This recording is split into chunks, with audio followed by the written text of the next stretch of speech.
Yeah, so based on whether the vector sum is finite or zero, we classify the material into two types basically, non-magnetic or diamagnetic, and second one is magnetic material. So let's talk about the diamagnetic materials in greater details. So what are diamagnetic substances then? Okay, let's try and understand. The substances which are weakly magnetized in the direction opposite, that means which are weakly, in simple words, which are weakly repelled by the magnets. We call such materials as diamagnetic substances. Okay. Now, why they would be weakly repelling they would be weakly repelled by the magnetic fields? Because they have a small and opposite magnetic dipole moment. You know, small means negligible, and most of the materials they are diamagnetic in nature. All right. So here you can have a look at this animation where you can see whenever a magnet comes close to a diamagnetic material, it gets weakly repelled. Okay, so they are weakly repelled by the magnet. So when you try to put a diamagnetic material in non-uniform field, okay, I'm not talking about the uniform field, I'm talking about the non-uniform magnetic field. Then you can see because of they get repelled, they have a tendency, okay, to move from stronger to weaker part. So they will never get attracted by the stronger part. In fact, the stronger part will push it towards the weaker part. Please make a note of it before we proceed forward. So there are more characteristics of diamagnetic substances which we would talk in greater details now.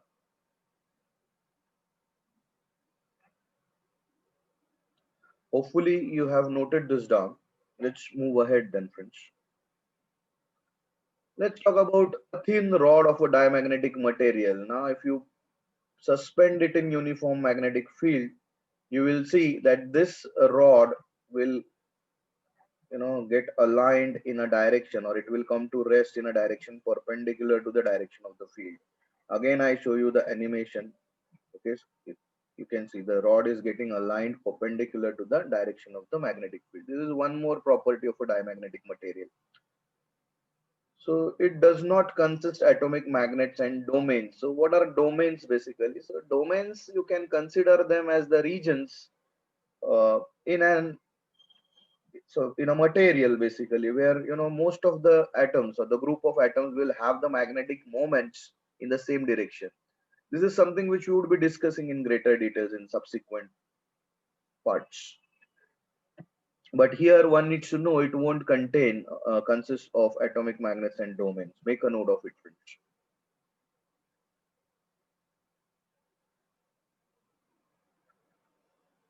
Okay, I believe hopefully I've noted this down. Let's proceed forward then. So if I take a diamagnetic liquid and I try to bring these opposite poles together, and I keep the diamagnetic liquid on these poles, you can see. Again, I show you the animation. So what's being observed? There will be a slight depression at the center of a diamagnetic liquid because of it. Okay, so it's another property. So if a diamagnetic liquid contained in a watch glass is placed on a closely spaced pole pieces of magnets, it suffers a slight depression in the middle, you can see. Make a note of it, friends.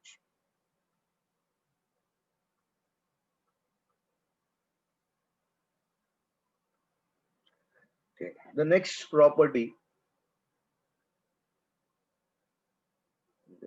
when you try to move the opposite poles away from each other, instead of depression, that depression will get created, or it gets converted into a rise or elevation like this. So please make a note of it.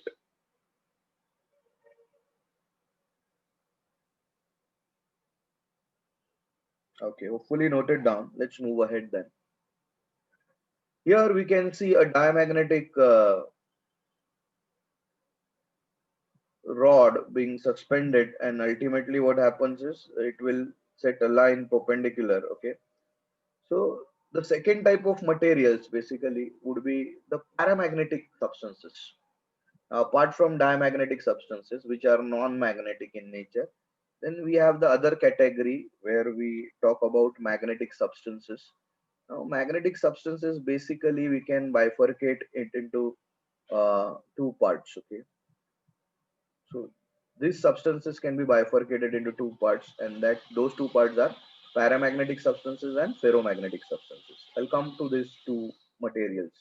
Magnetic materials will be further bifurcated into two types: paramagnetic substances and ferromagnetic substances. So let's talk about the paramagnetic substances first of all. Now, when we are talking about paramagnetic substances, you can see the paramagnetic materials, they get aligned in the direction of the magnetic field. And because the directions of the magnetic dipole moments are in different directions, there exists some resultant magnetic moment which makes the material as a magnetic material basically. So these are the materials which would be weakly attracted by the magnet. So if you can have a look at it, so you can see substances which are weakly magnetized in the same direction as the external magnetic field. We call these substances as paramagnetic substances, right? So you try to place the magnet near the paramagnetic substances, you can see, it will get weakly attracted basically. You can come to a conclusion that there would be some magnetic moment, but the value for it will be small, and it is in the same direction in which the applied magnetic field is directed. So it will consist of atomic magnet, but not domains. Now again, this domain comes into picture. Now what is domain? Domain is a big region in a material where many atoms would have the directions in the same direction. So domains are not there, but yeah, atomic magnets are there. So it's weakly attracted by a magnet then in that case. So here you can see when I try to bring the magnet close to the paramagnetic substance, it's getting attracted towards it. Weakly attracted, not strongly. Please make a note of it.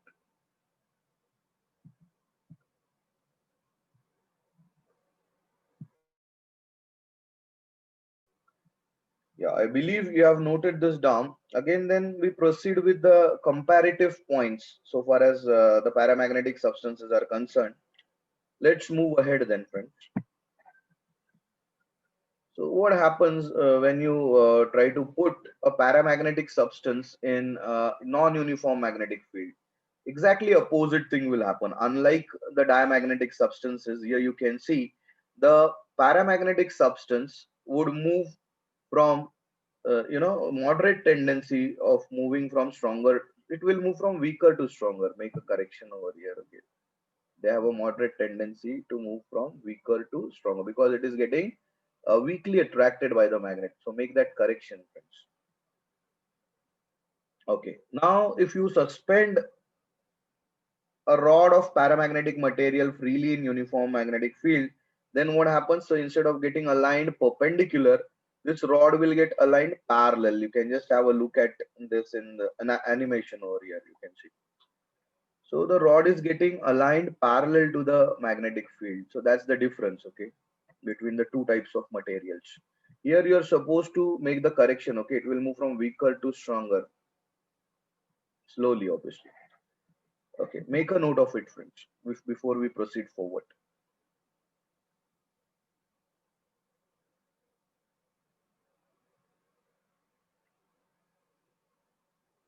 Let's move ahead then. Yeah, when we talk about the paramagnetic liquid in the watch glass, here you can see exactly opposite thing will happen. We are bringing the poles together, opposite poles, and there instead of a depression, unlike diamagnetism, there is an elevation at the center. Make a note of it.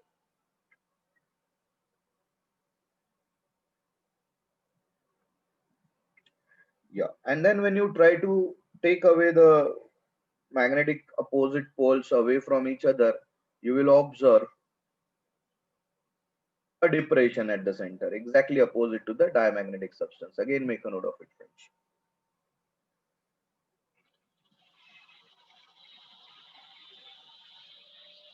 Fine. Hopefully, I've noted this down. Let's proceed then. So we can classify now. There is third type of material or second type in magnetic materials. Apart from paramagnetic, then the next one is the ferromagnetic material. Now in ferromagnetic material, all these properties would be seen, but more conspicuously.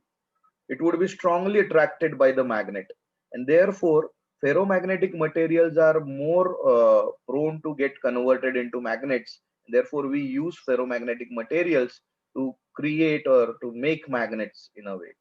So let's have a quick look at this. Okay, we classify the materials basically into three types: diamagnetic. These are the examples. The second example, so copper, gold, antimony, bismuth, water, hydrogen, they are all a diamagnetic, okay, universal property you can say. The second one is paramagnetic, aluminum, platinum, manganese, okay, these are the examples for paramagnetic. Just make a note over here, the heading over here, paramagnetic substances. Okay, and obviously the examples for ferromagnetic, we know, iron basically. Let's have a quick comparison between the three types of materials: diamagnetic, paramagnetic, and ferromagnetic. Diamagnetic, you can see the substances which are weakly magnetized in the direction opposite to the external magnetic field. We call it as diamagnetic. So here they are weakly magnetized in the same direction, not opposite direction. So what will happen for ferromagnetic? Exactly same thing will happen. What happens for paramagnetic? But instead of the word weakly, here you would be using the word strongly. That's the only difference between paramagnetic and ferromagnetic.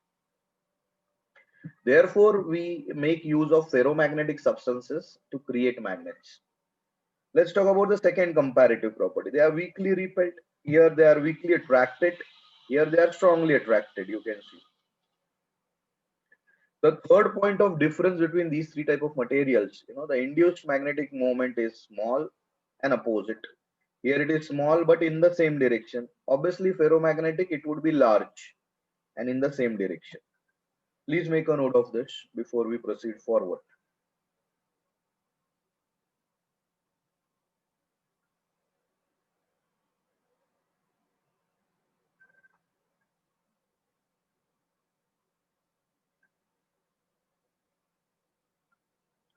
Hopefully, you have noted this down, friends. Let's proceed then. Okay. So we have bifurcated the materials into three types, okay? Diamagnetic, paramagnetic, and ferromagnetic.